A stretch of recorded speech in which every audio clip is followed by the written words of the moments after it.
think we're live. Fuck it, we're going in live. I've already demonetized myself. If we are live. And we are live.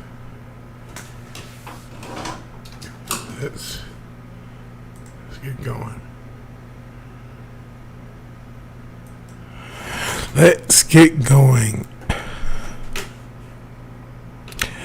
Vigilante Williamson here with the third episode of my show. It is September 28th, 2020, Monday, September 28th, 2020. I hope everyone's having a blessed day, blessed evening. It is actually late in the day. This podcast will more than likely end September 29th because it's around 11:30 as this podcast starts. I went ahead and put the link if you want to support this podcast. I know I'm sort of brand new. This is only the third episode of this podcast. I did a previous podcast focused on positive news. That got too political, so I decided to just get back into doing videos. Now I'm getting back into live streaming. So I hope everyone has a blessed evening. On today's episode, we're going to talk a little bit about Trump's platinum plan. Still talk about comic book news or comic book related material, I should say, and nerd news as well, and talk a little bit at the end about partisanship and how it's getting really divisive on both ends. But first, let's start with something a little bit light, because I also want to get into I forgot one of the main topics. This is my third episode. One of the main topics I want to get into is depression with this lockdown. But we're going to start off in a light note. So, Keanu Reeves is rumored to potentially be in Moon Knight. It's funny, a lot of people want him in a lot of things, because I know a lot of people want him in Constantine. We'll actually talk a little bit about Constantine later on. But new rumor claims Marvel is interested in Keanu Reeves for Moon Knight. He obviously is hot in the streets right now with the John Wick films. He did Bill and Ted. Now he has this Berserker comic, which is pacing to be one of the most successful crowd-funded comics. And Marvel's interested in him. A brand new rumor claims that Marvel Studios is eyeing Keanu Reeves for the role of Mark Spector, aka Moon Knight, in their upcoming Disney Plus series. The rumor comes from the Illuminati, I've never heard of them, who share an alleged character breakdown of Mark Spector from the Disney Plus show. The character breakdown for Spector begins. Spector was a former pugilist, mercenary, and CIA agent. He's double-crossed by his boss, Raoul Bushman, after they find a mysterious archaeological site which Bushman planned to loot for his own selfish means. This is related about his Berserker comic I talked about earlier. Near death, Spectre comes into contact with Khonshu, I cannot pronounce that, an Egyptian moon god who offers him another chance to live in return for becoming his avatar on this world. Spectre accepts the deal and is reborn with superhuman powers. It continues. I know Moon Knight was really popular, not quite 10 years back, maybe 7 years back. He was really popular, but I never really got around to reading too much of his stuff. This breakdown continues just about Moon Knight's history. But the main point is Illuminati then goes on to claim that accompanying this character breakdown also reveals who Marvel Studios thinks will do well in the role. So it's not necessarily saying they offered it to him, which maybe they did if they already have that down. But they have obviously none other than Keanu Reeves. So it's unclear if they've actually talked to him or if this is a dream casting, but at least there's some official talks about Keanu Reeves. I think that's the real story. So that's cool to know. As mentioned, I wanted to talk a little bit about Constantine because unfortunately JJ, or Jar Jar Abrams, as he's so affectionately and lovingly called by people who are in the fandom menace. I consider myself fandom menace adjacent. I don't know if I'm quite worthy enough to be in there. But Keanu Reeves, Moon Knight, I would like that casting. I'm not sure if they're actually going to do it. I'm not sure if he's actually going to do it. I think the Berserker comic was more than just a comic. Obviously, he wanted to do a pre-order system using Kickstarter.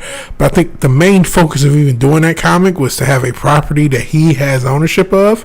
That's why it's based off of his look. So I really think he's going to want to do something with that pretty soon. And maybe that is in conjunction with Marvel. Maybe he does Moon Knight and he gets to do his project later on. But I think the main focus of that project was for him to have a film. I think it's a big joke in the comic industry that a lot of people are trying to get Netflix deals, and that's kind of true. Well, Keanu Reeves trying to get a Netflix deal or a Netflix movie or a movie made by any company is a little bit of a different story. He has obviously a bigger cachet, and so I think him having ownership of his character is a big deal for him. And I think if he does anything with a comic book movie or anything like that, I wouldn't be shocked if that's involved with it as well. Like I said, there's rumors, or at least there's a lot of fans who want him to take back the role of Constantine for any new things they do with that character. Again, I think Berserker is going to be something that he brings to the negotiating table, and well deserved, because Berserker is going to make more money than most of DC and Marvel's comics this year. So that's interesting. We'll see what happens with that. Let's get on to more rumors. Samuel L. Jackson, I mentioned him in my last podcast, which was sort of a mess, which I guess all these podcasts are. But Samuel L. Jackson is to reprise his role as Nick Fury in a new Disney Plus series. Before even getting into this, it's really murky and nebulous. And even though Samuel L. Jackson held it down in the MCU for over a decade, I think he was nerfed in Captain Marvel. We all want to know, what happened to his eye, and it was really, a cat scratched it out. It's very anticlimactic, and the way he was treated, even though I never saw that, I saw enough reviews and just saw enough scenes to see he was treated not too well. But I digress. A new rumor claims Samuel L. Jackson will reprise his role as Nick Fury in a new Disney Plus series set in the Marvel Cinematic Universe. The rumor comes from Variety's Joe Otterson, who doesn't provide any details on what the actual show will be about or what Fury's role in the show will be. That's a very nebulous sentence. To say, okay, we want Nick Fury in the show. What's the show about? I don't know. Who's the show going to star? I don't know. What is the show? Is it a Nick Fury centric show? Is he a side character in a bigger show? Is it like a Shield related show? An Agent of Shield sort of? I don't know if that show's still on. I never really watched it. But I'm not sure what type of show it's going to be, and neither is Variety. So this is very rumor. Take it all with a grain of salt. All this is alleged. Otterson only writes, Samuel L. Jackson is set to reprise the role of Nick Fury in a new Marvel series currently in development at Disney Plus. Variety has learned exclusively from sources. So, Variety is a pretty mainstream magazine or mainstream media institution. So my guess is someone at Disney leaked this to them intentionally. I don't know that where it's going. I'm not sure if it's one of those things where they just get it out there to kind of see what happens. But we'll see how that goes. I'm slightly interested. I like Samuel L. Jackson. He's somebody who, because he just perpetually looks like 50, you forget he's getting up there in age. So I'm not sure how he's going to be to ensure in this whole COVID world.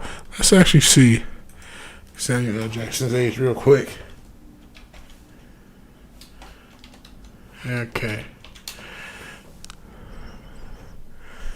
Samuel L. Jackson, 71. Yeah, 71. So that's something to keep in mind when we're talking about him doing a new series.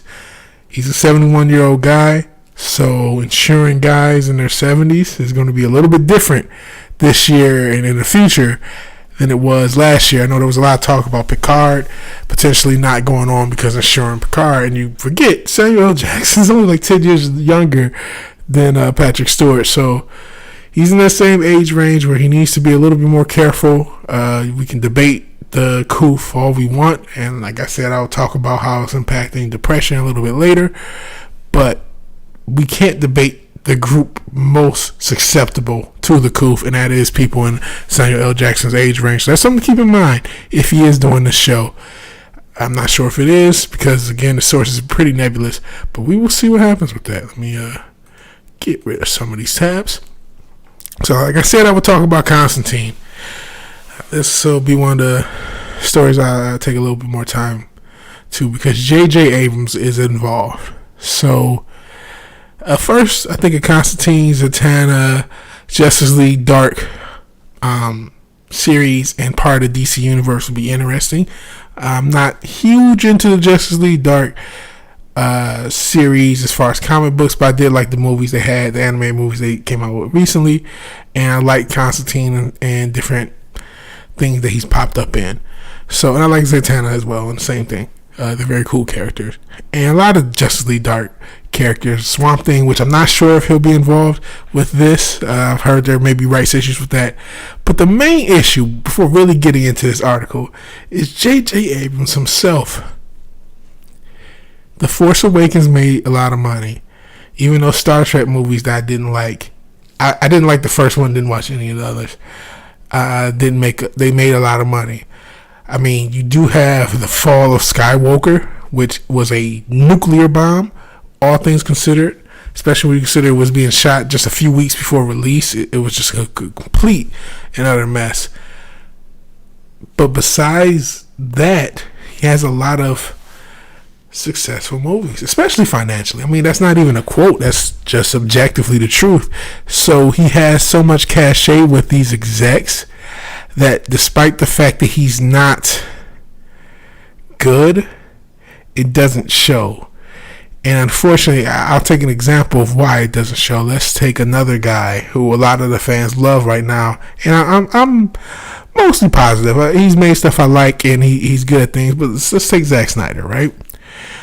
To a rich exec, they don't see a difference between the two. And that's something that the lay fan doesn't really understand. They just see these guys as, well, there's a lot of criticism. They have some successes, they have some failures. We'll trust them. You know what I mean? Because same thing. I mean, even Batman vs. Superman made a lot of money.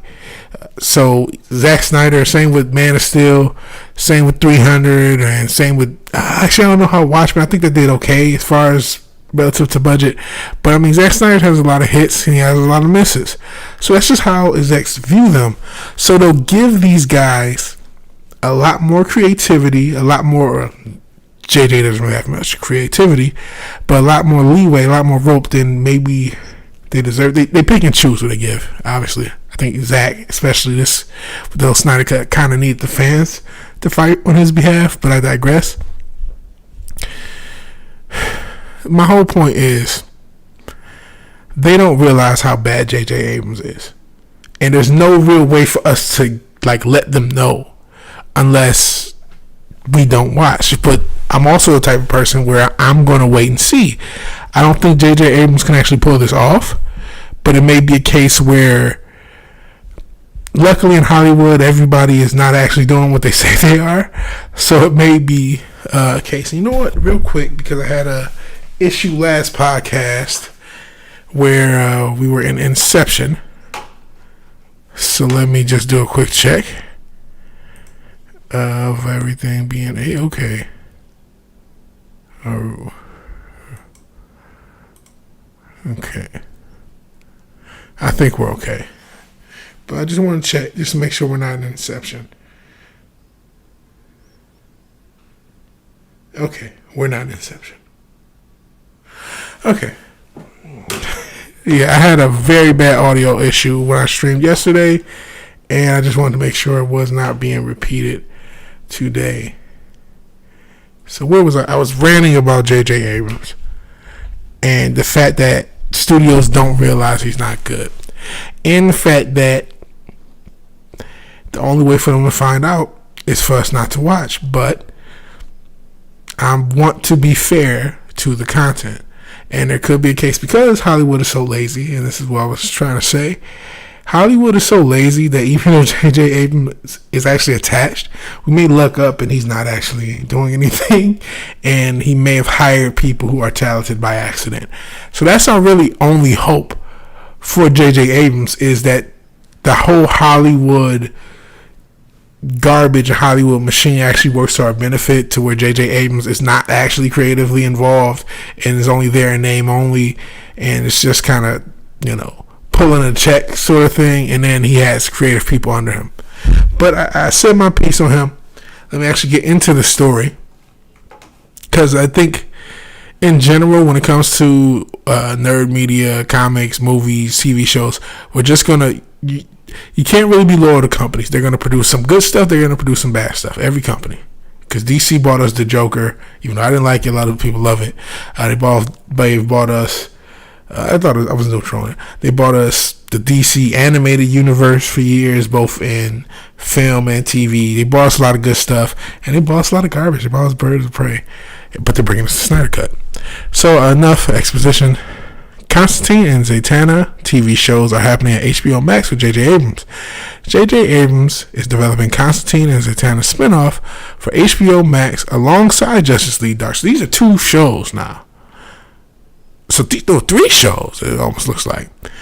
Following an announcement a few months ago that writer and director J.J. Abrams will be bringing a live-action Justice League Dark series to life on HBO Max, it appears that 2 of the rumored spin-offs may now be identified.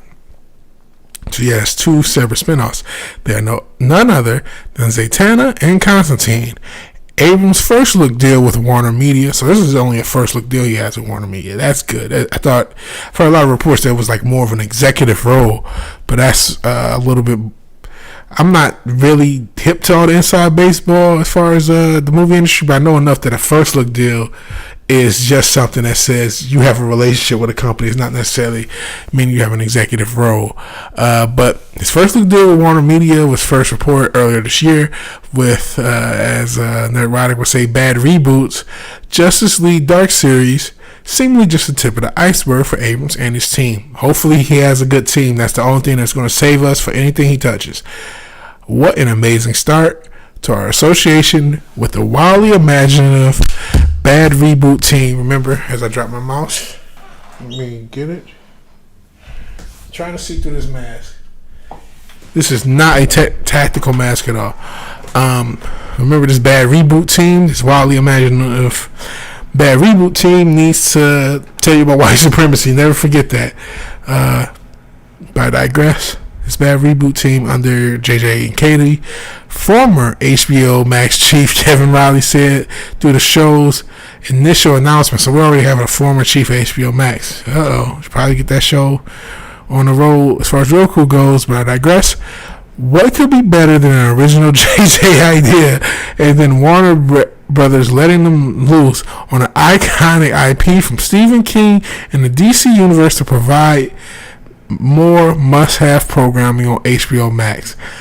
Wow. And this is what I mean. There's an obliviousness to the execs at these companies, because according to them, according to the thing that matters the most, or doesn't seem like it matters the most nowadays, but J.J. Abrams has a string of successful movies financially. So to them, what could be better than an original J.J. Abrams idea, if such a thing even exists? But I digress. Again, a lot of digression. Both Zatara and John Constantine are long members of Justice League Dark, as well as being hugely popular characters in their own right. So it makes sense to branch out from the central team-up show and put the focus on them for their own separate adventures. And so then they go on to kind of talk a little bit more about Justice League Dark. But the main point is, J.J. Abrams will now have at least impact over 3 shows. Not 1, not 2, 3. That's not good. It's a slowdown from the major exec role that was rumored earlier in the year, where it was like a $500 million deal and he was supposed to be basically their Kevin Feige. Like, that's what it was thought to be. I'm not sure if the fall of Skywalker hurt that. I hope something did, because 3 shows is 3 too many for him.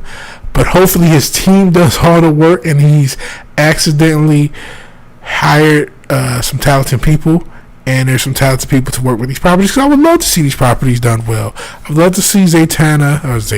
Oh, that sounds so bad. Nothing's worse. Nothing's fake fan. I'm not a fake fan. Zatanna. I would love to see Zatanna and Constantine. I'm more of a Zatanna fan for obvious reasons. Even whoever that actress is pretty easy on the eyes. But I would love to see this done well. I mean, Zatanna is a character you don't want to woke up, man. And really, this series, this has got to be a hard R. And look, Constantine's already a bi character. You can play off that if you want, if you need. You don't need to split anything up. You know what I mean? You can just focus on good story and good TV shows. And I think if you're going to do an HBO Max show with these two characters, you know, I don't like gratuitous sex and violence for its own sake, only when it fits. This is a show that fits. This is a show that needs to be pretty explicit, pretty brutal, pretty cool, pretty dark. And this series, I should say, because it's 3 different shows. It's Justice League Dark itself, Constantine, and Zatanna as separate spinoffs. I thought maybe a pair show, but no, separate spinoffs. So you're talking about your own universe that they're giving JJ. And that's a lot for him. So I am not optimistic because of him. I am optimistic that they're working with these properties. We can only hope that his team does more work than him, and that his originality, so to speak, is not ruining this, and that it's not woke. And when I say woke, I mean I shouldn't even say woke. That it's not toning down the elements that make these characters, especially Zatanna, great. And I'm not saying make something that belongs on the hub, but don't censor her, please. Alright, well, it's time to get into the dark part of the podcast when we end it. I'd like to end on something positive, a palate cleanser. But this, Governor Newsom signs law requiring California prisons to house transgender inmates by gender identity. So, I think we can think of the 2 most obvious reasons this won't work. What happens when someone who was biologically born as a woman who is on hormones commits a crime, and she's in the male population, or he? I apologize. I'm not trying to misgender anyone. I promise you on everything I love. I'm just trying to speak. So if I do that, apologies. This late in the day, I work tired, and I'm always pretty antsy for these streams, so I'm not trying to be disrespectful in any way, shape, form, or fashion. But what happens when that person who was born a young woman and is now transitioning into a man commits a crime, and you're housing them in there with the women? With the men, and they're not going to have access to testosterone unless that's going to be a part of it. And then now you have a whole totally different can of worms than just this one, when you start adding steroids involved. And what happens when, if I go to jail in California, I'm Karen, you know what I'm saying? I'm going to identify as a woman, and do you want my big ass in jail with all those young ladies because I told you I was Karen and I said it's ma'am after I committed a crime? Man, this is, and listen, I'm not trying to poo-poo the transgender rights, and I am sure there are probably a lot of transgender people who say, we got 99 problems and this is probably not one of them. I can imagine that. But this is ridiculous. And this is just ridiculous. And who could possibly care about this law at this time? All the laws we need to get done. This seems like you're passing something along. You know what I mean? Like you're waiting for a time where people are vulnerable. California and the whole West Coast had little wildfires going on. Not little, I shouldn't say. Had wildfires going on. We know about what this pandemic is doing. We know about what civil unrest is doing. We know about just what the lockdown in general, especially California, which has been locked down more, is doing. And you're passing off little legislation. And not only this, remember the SB 145, which has a lot of interesting laws, and that's signed into law. But here we go again, another thing signed into law by Governor Gavin Newsom. Saturday, he signed a law requiring the state to house transgender inmates based on their gender identity, but only if the state does not have management or security concerns. So at least they have that little bit of leeway to stop craziness. The California Department of Corrections and Rehabilitation houses both men and women in separate facilities. No duh. Transgender inmates are often housed based upon their sex assigned at birth, which I can still imagine being a problem, because you have a transgender man who has been on steroids all the time, and you put him in with women, that's still an issue, you know what I'm saying? Or the other way around, where someone's been transitioned into a woman out there and a man. I mean, those are both issues in and of themselves. So you do understand where, there's a lot of outrage, and I was kind of outraged, but you do sit back and say, well, the other way still has its problems. I feel like there should just be some way of identifying this that's better than this. But I digress. Advocates say this is dangerous, particularly for transgender women housed in facilities for men. The law Newsom signed Saturday says officers must ask inmates privately during the intake process if they identify as transgender, non-binary, or intersex. I wonder how relevant this law is. Is this going to be something that's like a technicality that you can get off on? Because we know, a lot of cases can be beat on technicalities. If you're not asked this, is that going to be an issue? Hopefully it's not. I'm just asking questions out there. Those inmates can then request to be placed in a facility that houses either men or women. The California Department of Corrections and Rehabilitation cannot deny those requests solely based upon the inmate's anatomy, sexual orientation, or a factor present. So this does imply that, my anatomy, I am a woman. I am a woman, and I need to be treated with respect. And even though I just shot somebody in California, I need to serve a life sentence in a woman's facility. I mean, I hope to God that doesn't happen, but what happens if it does? And I'm biologically a man. I haven't changed anything, but I said I'm a woman. Damn it, it's ma'am. What happens in that situation? Whew. Okay. The state can deny those requests if there are management or security concerns. So I would hope that will prevent me from just saying I'm a woman, or anyone else who's obviously just saying that to be housed in a woman's facility. If the request is denied, the state must give an inmate a written statement explaining the decision and give the inmate a meaningful opportunity to object at any time. If an inmate raises concerns about their health or safety, the law says the state must reassess where they are housed. Whew. Okay, and apparently this law is not just unique to California. Connecticut, Rhode Island, New York, and Massachusetts have also passed similar laws to house inmates based on their gender identity. The law also requires officers to address transgender inmates based upon the pronouns of choice, beep, bop, boop, obviously, and it would require officers to search inmates based upon the search policies of the gender identity. So, yeah, I think this is a idea. Sad that these laws apparently exist already in other states. I don't think it's going to be. I don't know. I just don't see why this law is even relevant. Like I said, it feels like it's going to be pushed through, or something that's just pushed through. I don't think it's going to be as impactful as you think, though, because they have that security right to reject one of these things. I think it'll be, for the most part, pretty okay. But just weird, and just something that wasn't really necessary. Just not something that anybody had to care about, as far as all the laws that are going on right now, or all the things that are going on, all the issues. So I'm going to get into this plan. Let me go ahead and take hydration break. Hydrate or die.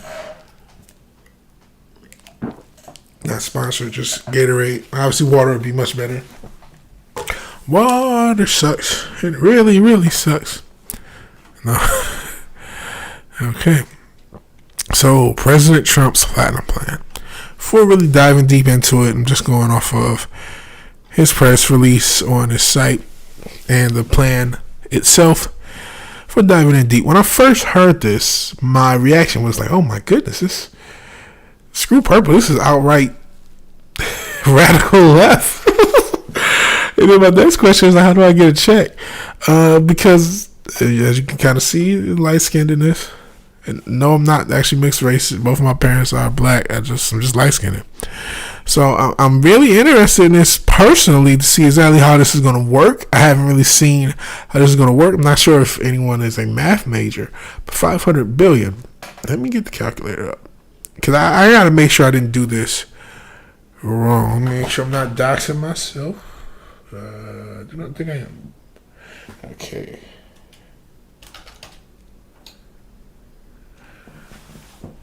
So, 500,000 million billion. We know there are around 36 million. Let's even go high. 40 million black people. Let's max that out. Divided by 4,000, 40,000, 40 million. 12.50 a head. So for those who say he's buying votes, it's a pretty good price. Not saying that for $12.50 you should just give up a vote, but I mean, I think this is even a yearly thing. So I don't know how this $500 billion is going to be distributed. I'm not sure if this is going to be tax cuts. I'm not sure if this is going to be grants. I know there was talk on it about a Pell Grant. It did also seem that it was just expanding Pell Grants. It didn't necessarily seem that it was race specific, which I think, in all seriousness, is the most important thing. As much as I want as many programs for us as possible and for all people, you run into two separate issues when you do race-specific things. I think the issues with affirmative action kind of speak volumes, where you have a situation where you literally take the best and the brightest black minds and you destroy them with affirmative action, where they get put in a position to fail, and you alienate other people in the process. And if you don't know what I'm talking about, you should look up Thomas Sowell. He has to talk about it, and he said at one point the top the black students at MIT were in the top 10% in math, but in the bottom 10% at MIT. So if they would have went to just schools just another level down, they would have been successful. And this has been going on for generations, right? So this program was, in the case of affirmative action, was meant to help black people, but it actually ended up causing a negative impact, and it ended up, only being racially negative to all parties involved, not just the black people who are now put in position to fail, even though they could succeed at other colleges, but the Asians and whites who were discriminated against, particularly the Asians and whites, particularly the Asians. Just like, that's really messed up. Not to say it's not messed up for Caucasians also, but just in general, people being discriminated against for being successful, for being intelligent, or for being for having good grades. And on both ends, black people were like, okay, you're so smart, we're going to put you in a school that doesn't fit you. Like, you can go to a school right under the Ivy League, top 100 school, and succeed, but no, we're going to put you in the best of the best so you can fail. And the people who actually who do fit those criteria, can't. And that's what affirmative action caused. So in general, that keeps me wary about programs that claim to help a group. You know what I'm saying? So this sounds great. I'm going to get into it, but I just have that wariness into anything that comes along, because a lot of the road to hell is paved with good intentions. But all that said, looking into this, sounds pretty cool. Yeah, I gave kind of my apprehensions in general. But let's get into this. President Trump releases the Platinum Plan for Black Americans: opportunity, security, prosperity, and fairness. Building on his record promises made, promises kept, President Donald J. Trump has released the Platinum Plan for Black Americans, which will uplift black communities across the country to a $500 billion investment. After years of neglect by Democrat politicians, black Americans have finally found a true advocate in President Trump, who is working tirelessly. I don't know why I'm reading it like that. Because this doesn't feel like the energy was written with. Is working tirelessly to deliver a great opportunity, security, prosperity, and fairness to all of their communities. Sorry about that. While Joe Biden takes black voters for granted, it even questions their blackness if they dare support conservative ideals. President Trump is working hard to earn the black vote through his Platinum Plan. His plan will increase access to capital, fuel black-owned businesses, cut taxes, increase education opportunities, lower the cost of health care, further criminal justice reform, make Juneteenth a national holiday, which is the least relevant part, prosecute the KKK and Antifa as terrorist organizations, this is one of the more important parts, and make lynching a national hate crime, which is surprising that it wasn't already. Before going further, I already did a video on how dangerous Antifa is, and how I feel that what Antifa has done has been a long-form version of the 1920s Tulsa riots, because a lot of businesses and a lot of things that have been affected, have been burned down by Antifa and BLM, have been black businesses, brown businesses. And I think making Antifa a hate organization or a terrorist organization is also politically brilliant for old 45, because it forces BLM to kind of declare how they feel. Technical issues, everything falling. Let's hope we don't get doxxed by these headphones. Sheesh. Okay. Alrighty there. Okay, sorry about that. Nice and professional here on the Vigilante Williamson Show. But like I was saying, what this does by declaring Antifa a terrorist organization is it forces them, or forces BLM, to kind of distance itself away from them, because now they're a terrorist organization, and Antifa's tactics have a lot less, support, even though BLM is losing support drastically. But Antifa has never really been supported. They've been kind of taught. Jay Naylor said they're a myth, but they're clearly not. So I think that was a politically brilliant thing. And just in general, I do not like Antifa. I've talked about it in general. I don't like what they stand for. I think they are just like the Klan. They call BLM the Klan with the tan. I think these are just the Klan kids. Antifa don't even got the tan. We saw Commander Red. He was pale as hell. Nothing wrong with that. I mean, sheesh, look how pale I am. But I digress. Across America, black leaders are coming together to express support for President Trump, his second-term agenda. President Trump has achieved more in 4 years than Joe Biden has in 4 decades, says Calvin Tucker, Black Voices for Trump Advisory Board member. From 3 million new jobs to 500,000 additional black businesses, hopefully mine's will be one of them, or multiple of them. President Trump generated unprecedented opportunity for the black community, and he's the only candidate on the ballot who can do it again. Though black Americans have been traditionally shut out opportunities, about to explain, and then they go on with the plan.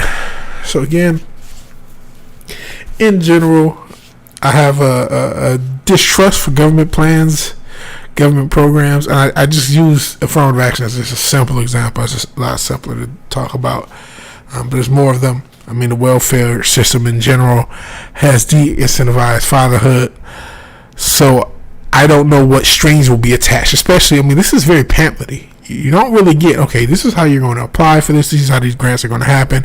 You don't know if this is just, because I think a lot of these numbers he's putting out there are numbers that he actually achieved relative to his last 4 years. And so it's just sort of saying that, and I'm not sure what the $500 billion, but just sort of saying that, they're like, okay, how's that really going to work? And I know I'm just scrolling up and down. Let's go through this. The Platinum Plan. President Trump's pillars: opportunity. By achieving historic employment levels for black Americans as well as increasing access to capital for new businesses. President Trump has been committed to ensuring all black Americans can achieve the American dream security. By signing into law the celebrated First Step Act, Trump has brought common sense criminal justice reform to the American people for the first time in decades while ensuring our streets and communities are safe for families and business owners. Prosperity. As the first president to provide long-term funding to historically black colleges and universities, this administration continues to seek immediate and generational advancement for black Americans. Fairness.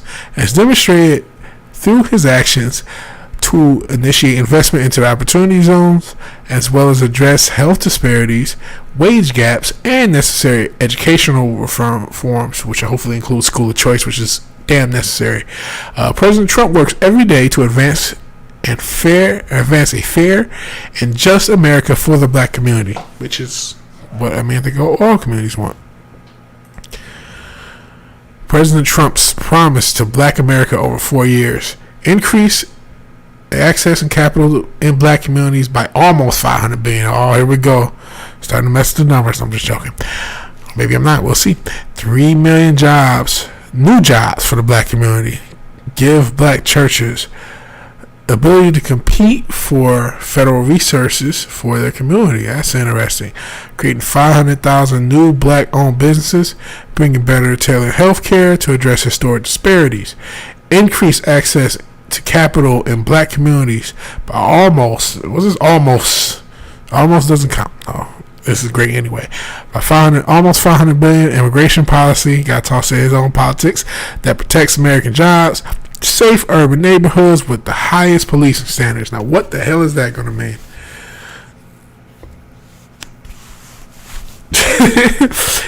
Hopefully it means something that's going to protect both the police and more importantly the citizens. I can't, not to say I disparage police. I know there's good police, I know there's bad police, but the citizens in general, I'm more on against the state. So the police, once they get off duty, I care more about them when they're in the. No, I care about people, but I just saying I'm against the state in general. Not that I'm an anarchist per se, but I hope they protect the citizens, and I hope by increasing policing standards, when I say protect the citizens, that also includes allowing police to do their job. So balancing all of that in this political climate, I hope that can somehow be achieved. Where in the Breonna Taylor situation, I'll probably touch on a little bit later as I close, is a perfect example of a situation that I've handled differently will have protected both the citizen and the police, because as much as the left wants to neglect it, a police officer was shot. And as much as the right was neglected, that shot more than likely was self-defense. So we have a case where the institution of policing put both parties at risk. So we have to have a higher standard, just a common sense thing. If they would have achieved those raids just 4 or 5 hours, 4 hours later, I don't think Breonna Taylor was home. If they did better reconnaissance before they did this raid, if they could have done a lot of things to prevent what happened on their end. Obviously, as far as the institution of the police, the actual officers there, they got shot at, and they were not involved in the investigation at all. And so there's internal standards that could have prevented this situation. And I don't believe it's necessarily racial, but there was a lot to be desired by the police as far as how they execute raids. Even if they were defending themselves, it's very possible, very likely to in my opinion, they also, Kenneth Walker was also defending himself, and as I've explained, he is not actually the drug dealer, even though he knew he was dating a woman who had dated a drug dealer, which is probably why he was so antsy and trigger happy outside of other things, which I've referenced in my kind of terrible stream yesterday, and I'll digress. But that safe urban neighborhoods with highest policing standards, I'm really worried in general with all the unrest that we've had that policing standards will get more militarized, and I do not want that. or policing standards will get too relaxed and become they'll be cucked and become null and void. And I don't want that either. So I just hope that balance can be achieved, and we'll see how that goes. Advance home ownership opportunities and enhance financial literacy in the black community. This is something else I'm interested in.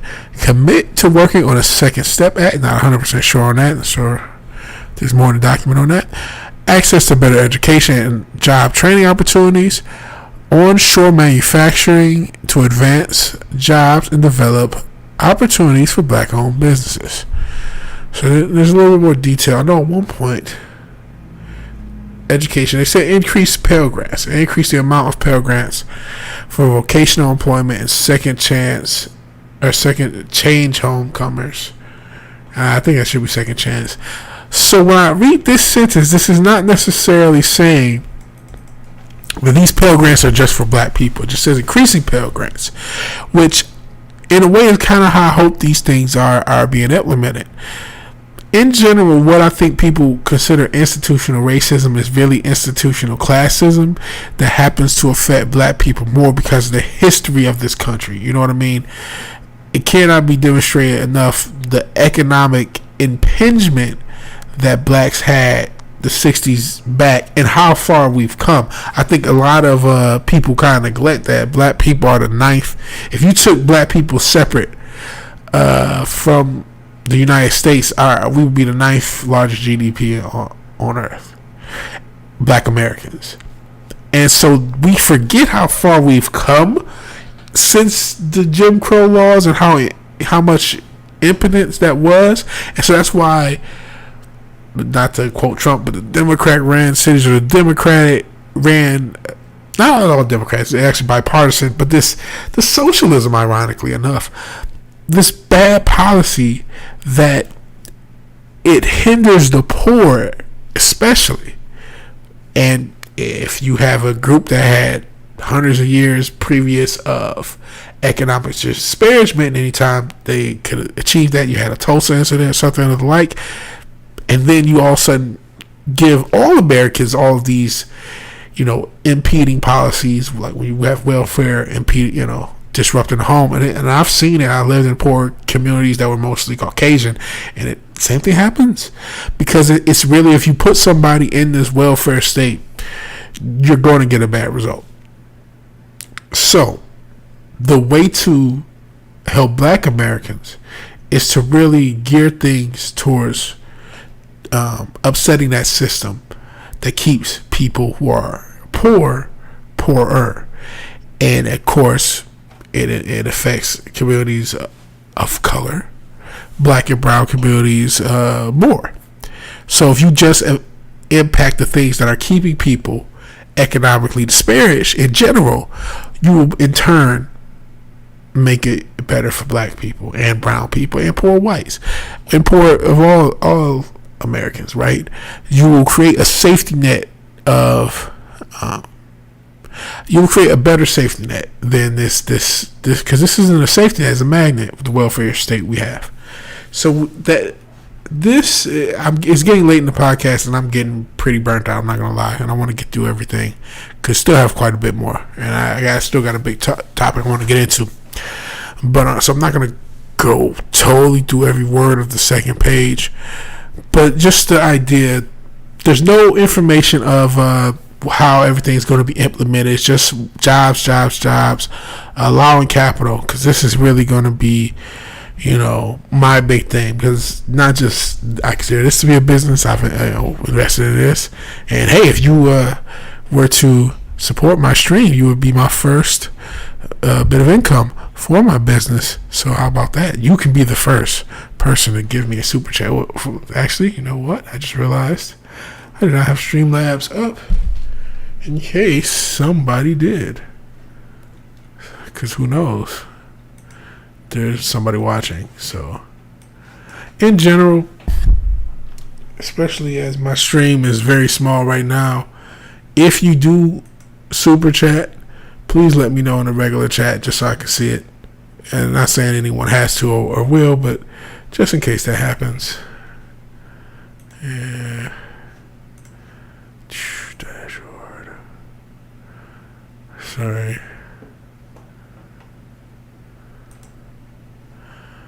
Okay. Just making sure. But that's pretty much that, I guess. I'm very interested in how this will be implemented.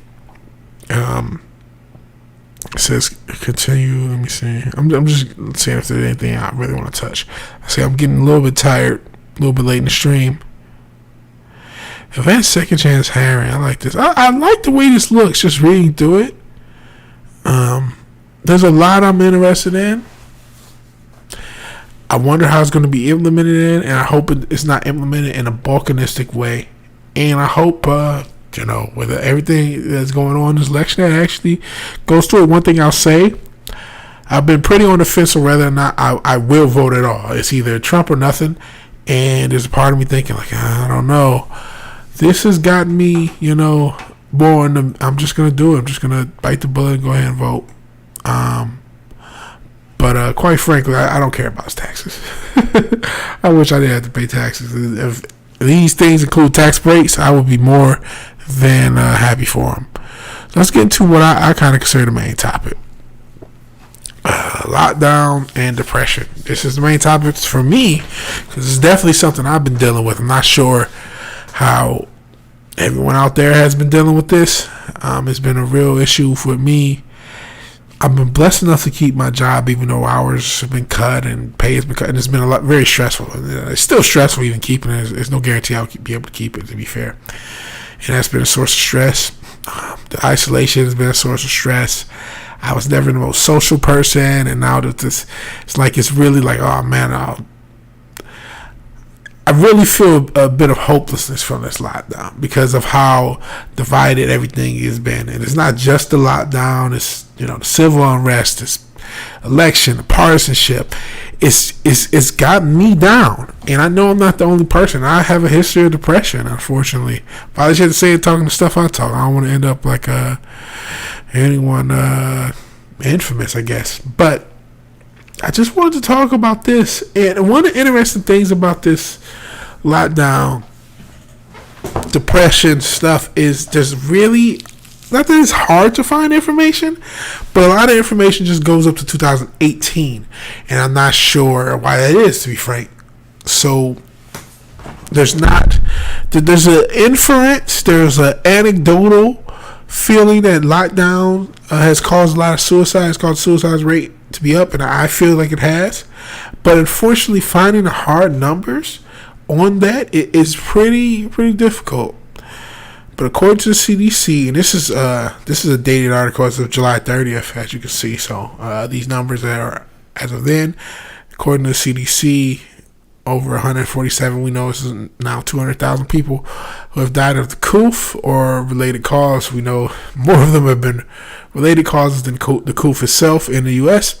The number is climbing. Perhaps the worst of this pandemic is yet to come, but another death toll, equally alarming, a tally with no end in sight, continues to rise as well. CDC Director Robert Redfield participated in a Buck Institute webinar on July 14th. While discussing the possibility of schools reopening this fall, he argued young people's mental health has been disproportionately affected by strict lockdowns. And I'll show some numbers that back that up, some of the numbers I could find. Excuse me. There's been another cost that we've seen, particularly in high schools. We're seeing, sadly, far greater suicides now than we are seeing deaths from the COOF. Wow. And I'm not shocked when you add in a combination of young people's ability to recover from the COOF, that you would see much more suicides than the COOF. And as I'll show as I get into it, quite frankly, we've shown a massive increase since the millennium in this, especially with young people in general. Like I said, I've had really debilitating depression my entire life, really to this day. And this COOF has added to it. It adds this hopelessness of like, man, is there a better for it to get? When you just look at the world, you look at how divided everyone is. People are really divided into their own echo chambers. Not only that, you have so much free speech and so much, the criminals are being let out. for the coof, but you can be locked up if you're not wearing a mask or if you're saying the wrong thing, and it's just so much. And you're just like, man, is this just gonna get worse and worse? You hear this vaccine, and it's like, I'm not really all for that. And you hear all these rumors about different chips and all this. Ireland has this health passport. It's just really depressing, and so I really want to talk about this whole depression and the coof. I know I'm not the only one dealing with it. So if there is anyone in the chat and you've dealt with it, feel free to talk about it. Let me see. But I'm not surprised that we're seeing more suicides than the coof. Like I said, the coof is not going to affect young people as much as the lockdowns will. So Redfield does not cite any recent data from the CDC because you can't find it. The latest are from 2018, and that's interesting that we don't have anything from 2019 at least, because it's almost the end of 2020. It's almost 2021. But latest from 2018, when 48,290 Americans unfortunately self-deleted. I hate saying that. Just took their own lives. However, state reports as compiled by the American Medical Association lends credibility to its argument. In addition to lockdowns, opioid abuse, and underlying mental health problems such as anxiety that existed long before COVID play a huge role in locally reported suicides. Wow. According to the American Medical Association, more than 35 states have reported an opioid-related mortality, as well as ongoing concerns for those with mental health issues or mental illness or substance use disorder in counties and other areas in the state. Wow. Let's get in. Let me get the other. This is Brave. Let's get Brave up, because I have a lot more information. Because it shows you this has been an ongoing problem that's been exacerbated. Because look at this. In 2010, America's Department of Health and Human Services set a goal of reducing the country's suicide rate from 12.1 to 10.2 per 100,000 population by 2020. Instead of falling, however, the rate has climbed. On January 30th, that's when this is dated. This is before the coup really impacted America. It was just a rumor, you heard about it, but it really wasn't impacting America yet.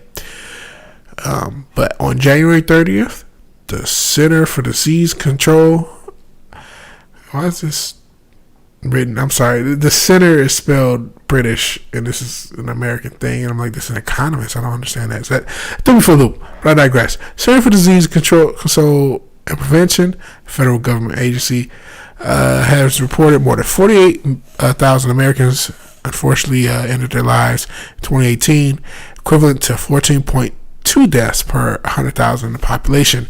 It makes suicide the 10th biggest cause of death in the United States, more deadly than traffic accidents. And geez, I gotta show you some CDC number, not this. Let me see, is this it? Yeah. These are age groups. So, between the ages of 10 and 34, it is the number 2 cause of death. And that is as of 2018. I'm going to repeat in case you didn't hear me. In 2018, suicide was the number 2 cause of death for people between the ages of 10 and 34. In 2018, 2 years before this. So that's what we're coming into the dance with when it comes to this lockdown. And that's what has me concerned, not just about the people who unfortunately in their lives, but the people who are unsuccessful, the people who die in other ways. As someone, like I said, unfortunately, I've had depression my entire life, and there are times where you can commit suicide and never touch yourself. You're still alive, but you're dead. You're basically a walking zombie because depression has you like that. And what type of decisions are you going to make in that state? It just shows, regardless of how you feel, listen, I think we need to be safe when it comes to this disease. I definitely think we need to take all the precautions we can, but in order to be safe and healthy, in order to take precautions, we should also be taking precautions for the mental well-being of the citizens. And like I said, this is really affecting me. This is why I'm talking about it. Let's get into this, and then like I said, this is going on pretty long. We're about an hour in, right around an hour, and I want to get to sleep because I do have to work in the morning. But as death by suicide continues to rise, mental health workers worry about the 2020 effect. Not every person who plans to jump from the Golden Gate Bridge in San Francisco is the same, Sergeant Kevin Briggs told California Highway Patrol officer who helped people experiencing mental crisis come away from the bridge alive. In a decade, he was assigned to bridge detail. Briggs, who typically rode a motorcycle, he would stop 10 to 15 yards away from the person and gently walk towards them on a 4-foot pedestrian lane. I'm not sure where I read 7 from. He would first raise his right hand and ask permission to talk. "Hi, I'm Kevin," he'd say. "Is it okay if I come up and talk to you for a while?" He'd wait for an answer. It sets a really good tone for the event. You can't try and grab them, but you want to go out there and develop a rapport. He said, to find out what's going on, ask them how did they get to this point today and why do they want to end their life. See if you can get their story. Talks about information we've already discussed. 10th leading cause, more than 43,000 people died in 2018. Still don't have the 2019 numbers, let alone 2020 numbers. Yeah, just talking about some of the factors. Like I said, I hate to rush through this because there's so much to talk about. But in general, let me see if there's more interesting facts I found. Is the pandemic sparking suicides? Asked the New York Times. I mean, I think, is that a rhetorical question? And then this is, again, you can't find information. You still just find 2018. Why is the rate so high? These are just 2018 numbers. Why are they so high? This is a lot of this is just going over the same sort of factors. I mean, me and my tabs. I think this is the last tab I want to talk about. Because this one bugs me. More young people are dying by suicide. Experts aren't sure why. And this is as of September 11th, the ominous date. And this is USA Today. Like, what do you mean you're not sure why? I think it's as if when you look up this information, I'm not trying to be a conspiracy theorist, but it does feel as if it's hidden. I know I say that when I made my inference about what Breonna Taylor situation really is, but I'm not being a conspiracy theorist, but it just feels like we're just ignoring reality. It feels a little bit gaslighty, similar to the fiery peaceful protest. Like, why are young people dying by suicide? I mean, it predates the coup. And if that's what this article is about, you can dig into it. I'm sure it's going to just talk about, it's just talking about the rate of, says the rate of suicide age 10, or people aged 10 to 24 rose 60% between 2007 and 2018. So that's a dramatic increase. And it's like, why? Well, we forced them on social media. And you may think, we forced them. Yeah, we did. How many Facebook moms and Twitter moms or whatever are on social media when these kids grow up? They got a phone when they were young, so they lived their lives through this fake world. I'm not on social media. It was funny. I was actually walking my dog just today, and a sweet old lady just saw, I have a kind of a cute dog, and so I just talked about me. She recommended me go to her church, whatever. Then she said, on Facebook, like, I don't have one. You don't have social media? Like, no. Really? No. I haven't had social media since 2014. I almost feel like an idiocracy, like I've been outside, like I've been frozen in time in some ways of how social media works. And so a lot of the extremism is hitting me a little bit harder than it may hit others. But in general, over the past decade or two, we've really put our young people in position to fail at a very increased rate. And that is predating COVID. I think that's the most alarming thing I found, is there's already an uptick in this stuff. And not only, again, is it hard to find current information for 2020 or through 2020, you can't even find 2019 statistics.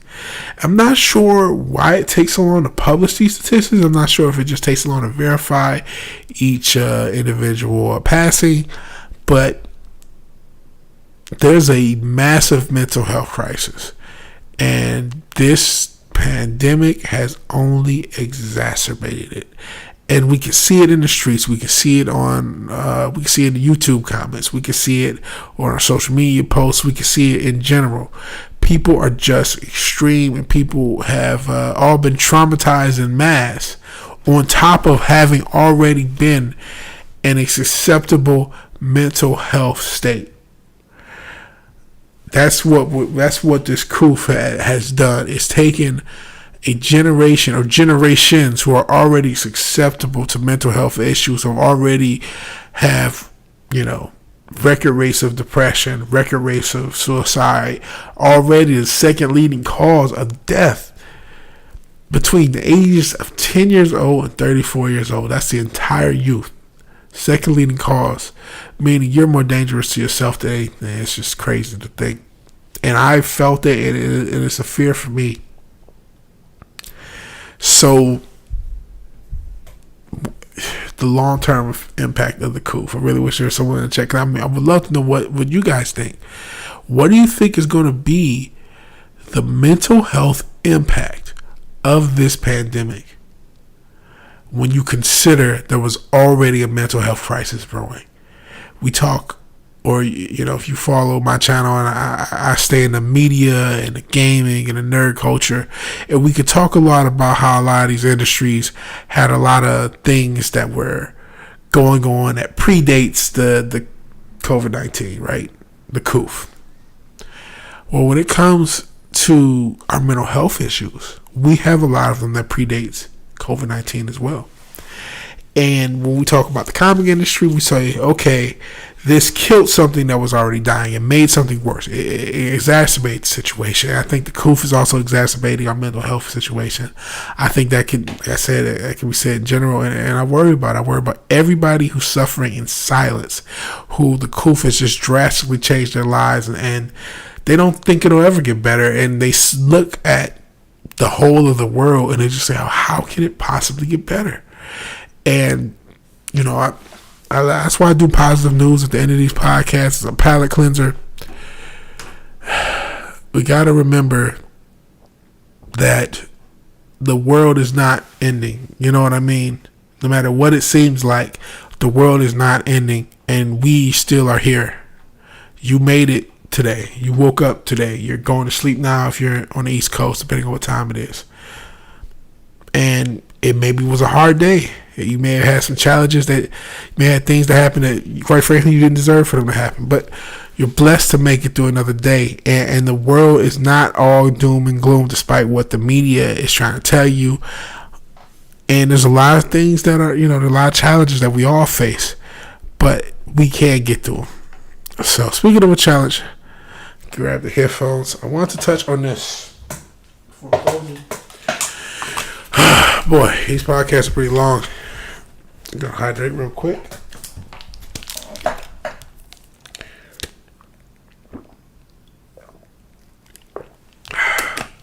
I know water would be better. I know. Hour plus in. Still got quite a bit. Because I want to cover this Kyle Rittenhouse situation. So I really... This is a new video. I'm not by any means tooting my own horn, but a lot of this I already covered in my video. The only two factors that I think were new to me in particular, this confrontation that is kind of paused on was not new, but I'll play it. This is actually Rosenbaum and the group Kyle was with before the incident. Moments later, just down the street, Joseph Rosenbaum. So this is the interesting part. Around that same time, show. Kyle Rittenhouse is spotted running with a fire extinguisher. So as you may have heard, and I'll repeat it, Rosenbaum basically, in that incident that he was, sorry about that. So I'm watching myself back. That was pretty gross. But Edit that out when I clip this out. But I'm going to leave it on the broadcast. Screw it. Okay. I digress. Rosenbaum was setting fires previously. And then when confronted, here he comes. See, you see all these fires. He gets confronted by a militia group that Kyle's with, and it's noted he's wearing something similar. Then apparently Kyle is putting out other fires, because I didn't see that little scene. Moments later, just down the street, Joseph Rosenbaum is seen starting more fires. Yeah. Around that same time, Kyle Rittenhouse is spotted running with a fire extinguisher. So that's what the issue was. He was putting out Rosenbaum's fires. And then that started with this his incident. face concealed, Rosenbaum emerges, chasing after Rittenhouse. So I talked about this warning. It's the While warning shot exploring over possible there. motives for the foot pursuit, it's worth noting that the target of Rosenbaum's first altercation was dressed similarly she to made Kyle this point Rittenhouse. at the same sort of thing, but this is a different dude. Because he was starting Single fires, it's more gunshot is likely wasn't fired by a Molotov. protester, identified as Alexander Blaine. There's another thing. This is what's new. They have this guy's name, Alexander Blaine, looking like Alexander Wolf. From this angle, He's the see guy muzzle who flash of fires Blaine's this handgun. semi-warning shot. This Seconds shot later, looks like it's in the Kyle air. Rittenhouse Doesn't look like it's pinned actually at between Kyle. Parked cars. Then this is the... Oh. Well, look at there. YouTube. Shutting the man down. Okay. Let's get back Here into we it. see Rittenhouse, Rosenbaum, and a reporter by the name of Richard Here's the McGinnis, incident that who I is filming feel the like the chase right on is his cell phone. ignoring. Directly in front And of Rittenhouse, armed with Before let me get bats into and this. other weapons, This is this a mob McGinnis. is forming a barricade. He was not With no way Costin out Kyle? and no way to know who fired that shot, Rittenhouse turns to face Rosenbaum. Right before he turned around, I'm not This is sure Richard if this is McGinnis's the reason why testimony. he turned around, but there was a gunshot, and that's actually visible on video. It's not clear whether or not That's that gunshot was Alexander, fired I'm into about to the call air Wolf again. towards Rittenhouse. It's his but gunshot, Rittenhouse Alexander's. did turn around immediately after that, and at that point he went from running away said, to I aiming his broke this weapon down in my at video. Rosenbaum, and I was actually directly behind Rosenbaum. So I took And that's the one or issue. two He was steps to directly my right as behind was Rosenbaum. lunging And this is a political for the barrel of the rifle. thing, so I'm not sure how the court Kyle is going Rittenhouse to fired judge. 4 And I'll shots. tell you what I'm talking about in a second. Seconds Okay, later, let's go. I 3 should stop additional this because the shots stream are probably fired. already getting ghosted.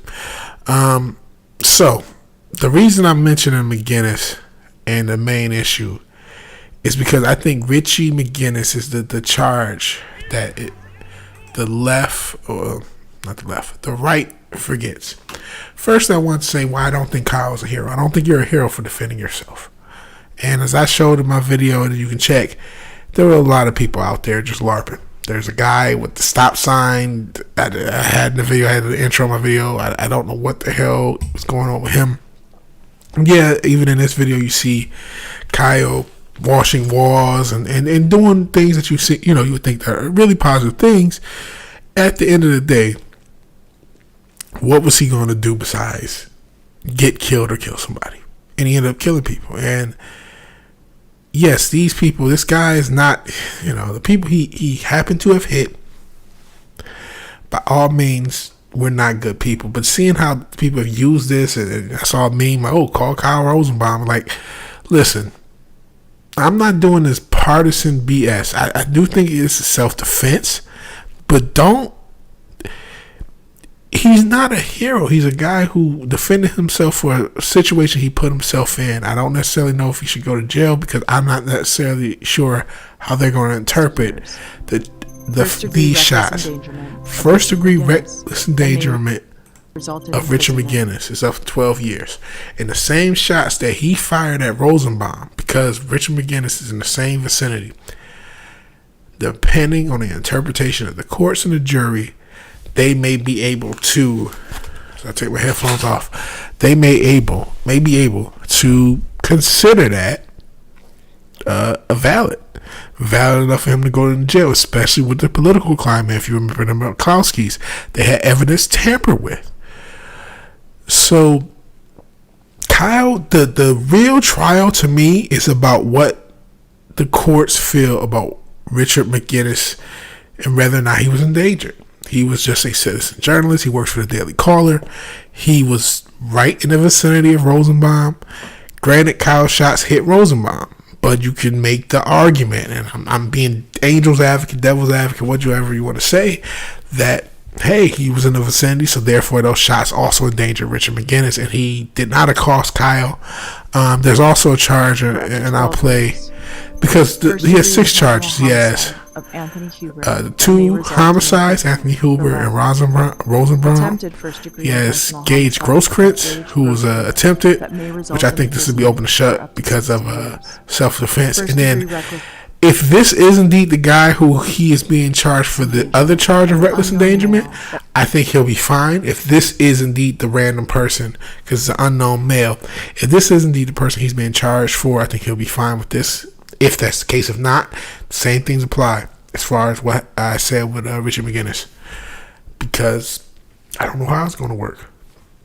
And again, he's not a hero. He's not a villain. He's just a guy who I still feel like shouldn't have been out there. I don't think anyone should be out there in any of these protests / riots. At this point, there's no message being broadcasted. It's just a potential for something bad to happen. And I don't think anyone's out there. If you're watching, I don't care what side of the aisle you think you're falling on. I don't know what you think you're doing. You're just putting yourself in position to have something bad happen. And now Kyle Rittenhouse is in the legal system, and we have to figure out what's going to happen with him. And I don't think he's a hero. I don't think he's a villain. I think he's just a kid, and he shouldn't have been out there, but he shouldn't have been accosted. So that's my view on that. I know it's going to piss people off on both ends, but whatever. So let's do a positive palate cleanser. And I kind of seen this story. This is a cool story. So we're going to get some palate cleansers. I'm going to end on my issues with partisanship.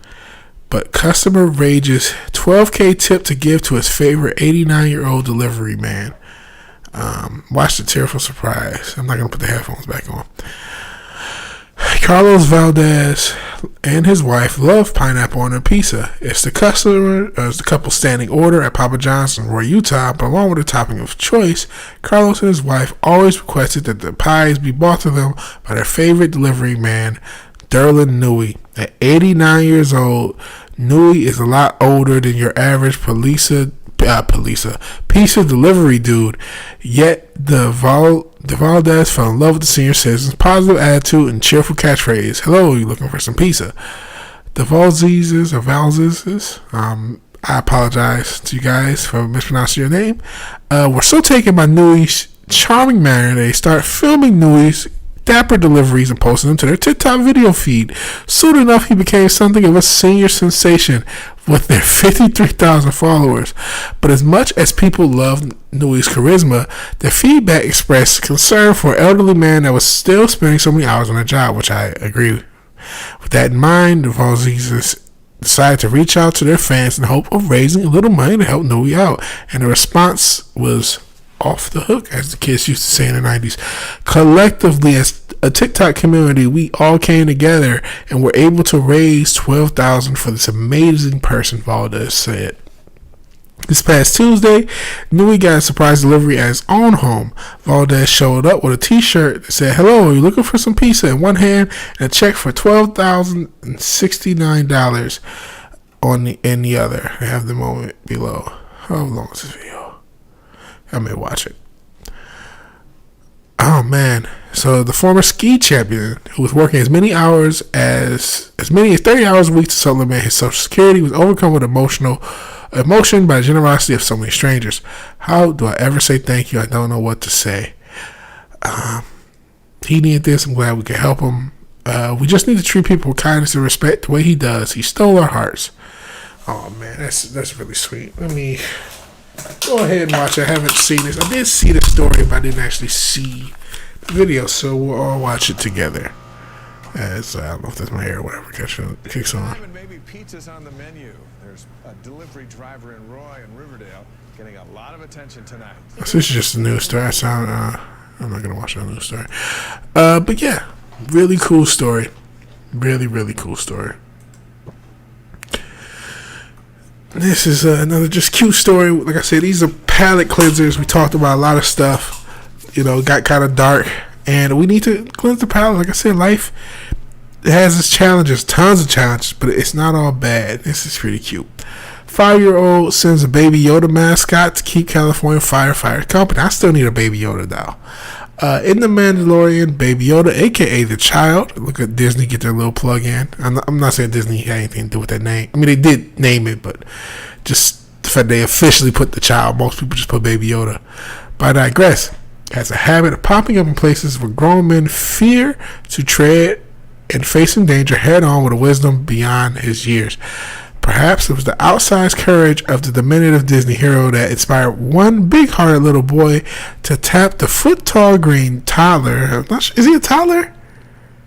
I don't know. From a galaxy far away for a perilous but crucial assignment. When Carver and his grandmother, Sasha Tenning, were putting together supplies to send to first responders, battling California's latest outbreak of wildfires, the 5-year-old spotted a solitary plush toy Baby Yoda sitting on a shelf.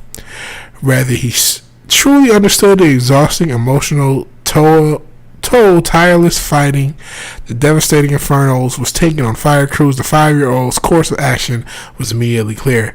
That's because, like Baby Yoda, Carver is also wise beyond his years. Well, Baby Yoda is actually 50. I mean, he's actually wise as his years. I get that his species supposedly age is different, but I digress. I've always wanted to help and uplift anyone that's around me, and this was a really bright spot in a dark time I wanted to share with everyone, he told KSAT, pretty articulate 5-year-old. Along with his grandmother's help and a handwritten note that read, "Thank you, firefighters. Here's a friend for you in case you get lonely." That's so sweet. Who can not love Baby Yoda? Even if the show is kind of in trouble. Depending on what happens with this Pedro Pascal thing. I kind of want to talk more about it, but I don't know what's going to happen. Sporting a jaunty stars and stripes headband, the alien mascot has since traveled to sites of numerous West Coast hotspots, bringing solace to the brave women and men battling the blazes there. Highlights of his exploits have been chronicled on his own Baby Yoda Fights Fires Facebook page. That's cute. Star Wars fans may be familiar with Yoda's famous refrain, "A Jedi's strength bows from the Force." The astute Jedi Master also believed truly wonderful the mind of a child is. One thing we know for certain is the Force is strong with Carver. No, the Force is female, so it can't be. No, I'm not going to get into that. This is a heartwarming story. Very sweet story of a kid sending a Baby Yoda down to firefighters.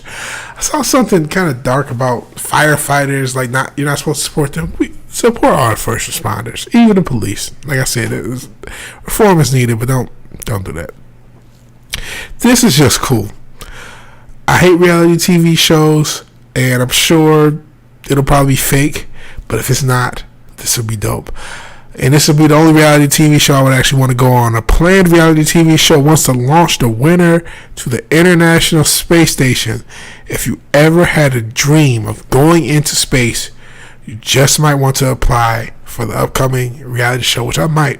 Space Hero. The grand prize, a seat on a 2023 mission to the International Space Station.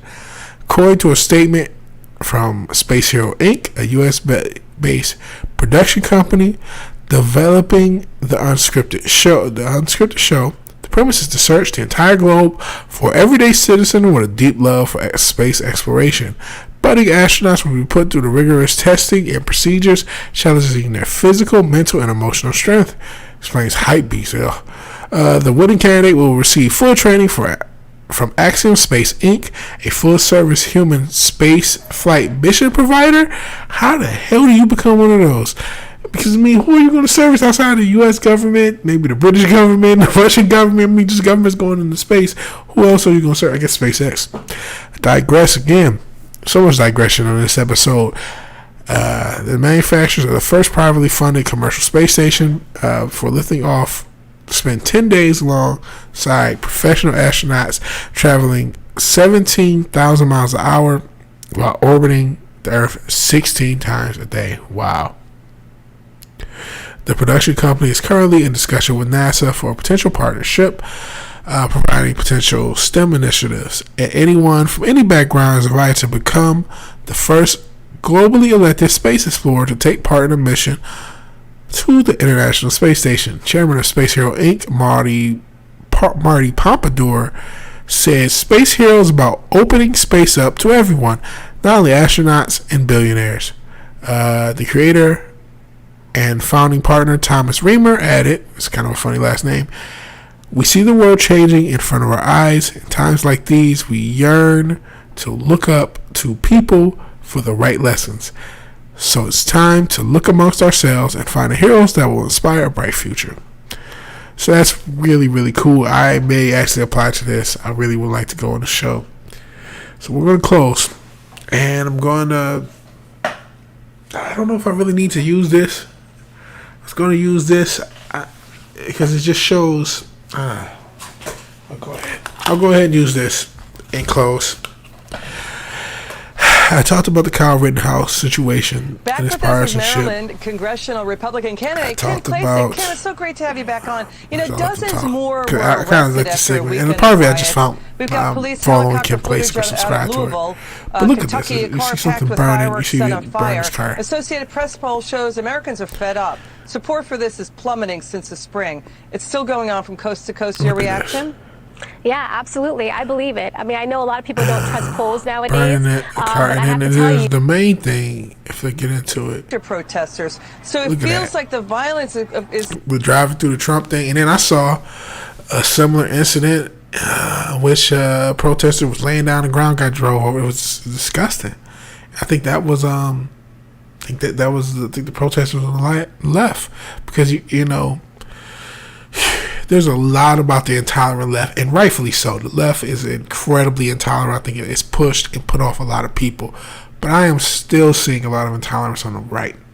I'm not sure if it's and this may be a really weird analogy to light-skinned thing, especially because I'm a light-skinned dude, but there's this theory that I don't believe it's true, but the theory just goes that because of someone being light-skinned, or in this case, if somebody is a recent convert to being conservative, they almost want to prove their worth and be more extreme. And so I'm not sure if these are former leftists who are taking that same extreme stance while they're on the quote-unquote right. And, you know, I'm using left and right because I don't know if these things are even technically left and right based upon the classical definitions of these words in regards to politics. And then, you know, I could go on in a segment, but I'm closing. There's also a part of the Trump signs being damaged and people's houses. I think someone's house is burnt for having a Trump sign. And we see this extreme political stuff. And like I said, as much as I'm talking about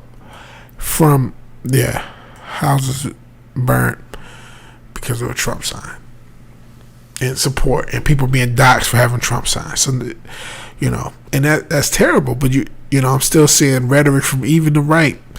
You know, die, commie, die, Alonzo commie dies and stuff like that. And it's like, y'all are just adding to the division. That's not make this craziness right. And it's two wrongs don't make it right. The Kyle Rittenhouse, no one can see the nuance. It's you know, he was a racist white supremacist, or he's a hero, and it's like it's a huge middle ground, bro.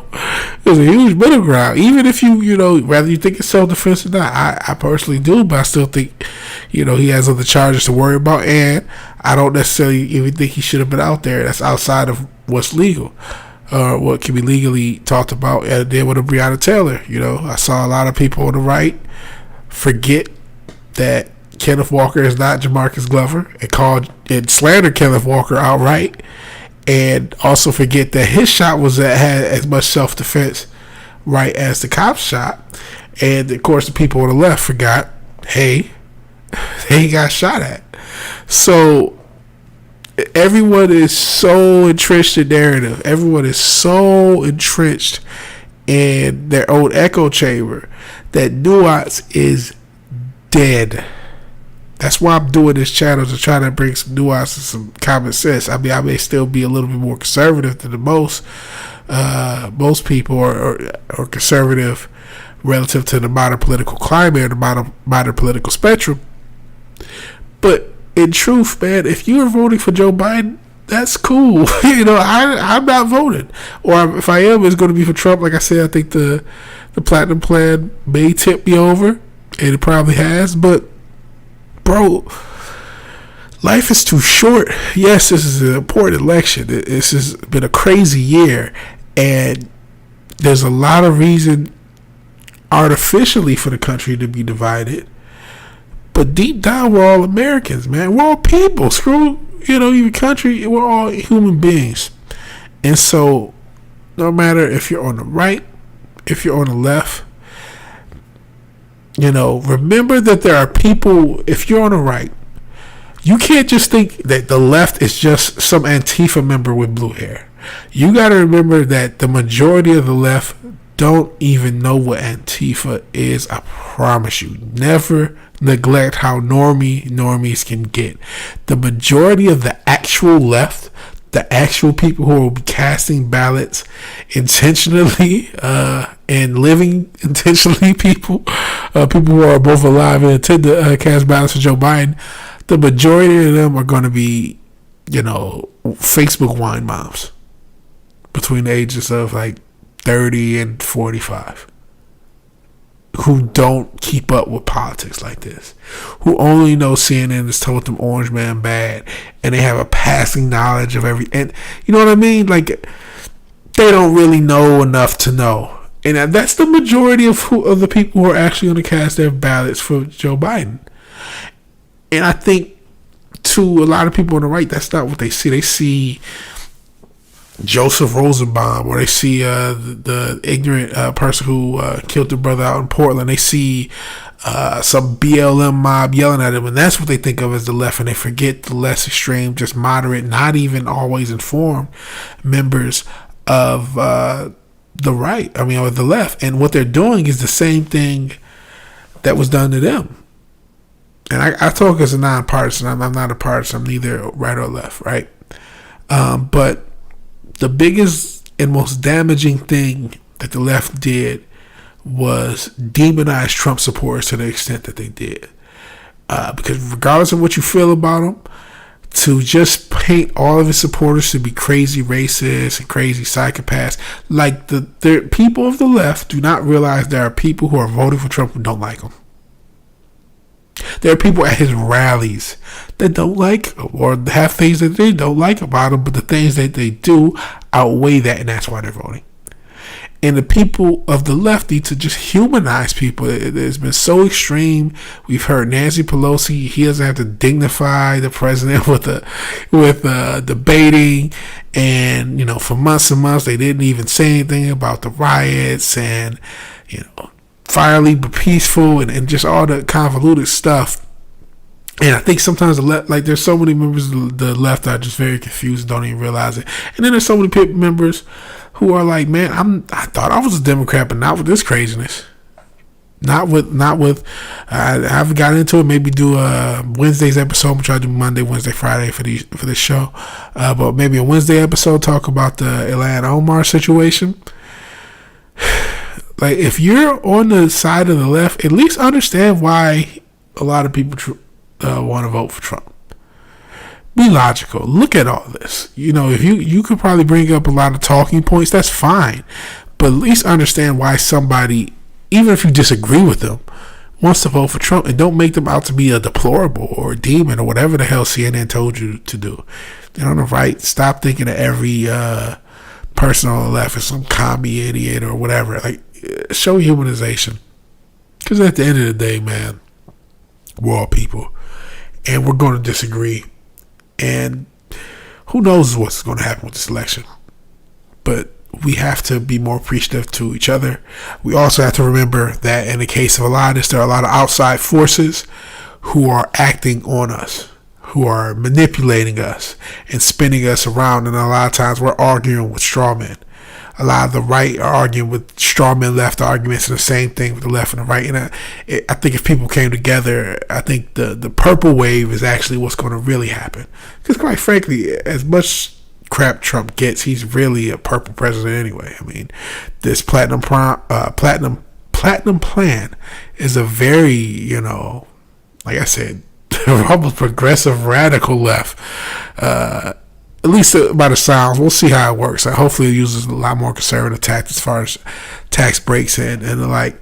But in general, just a call for peace, a call for love, a call for understanding, and the ability to just agree to disagree, even if you think you're in the right. Because right now, the phrase "all lives matter" actually does matter, because people are losing their lives, and it's about ideology, and it's sad, and it's unnecessary.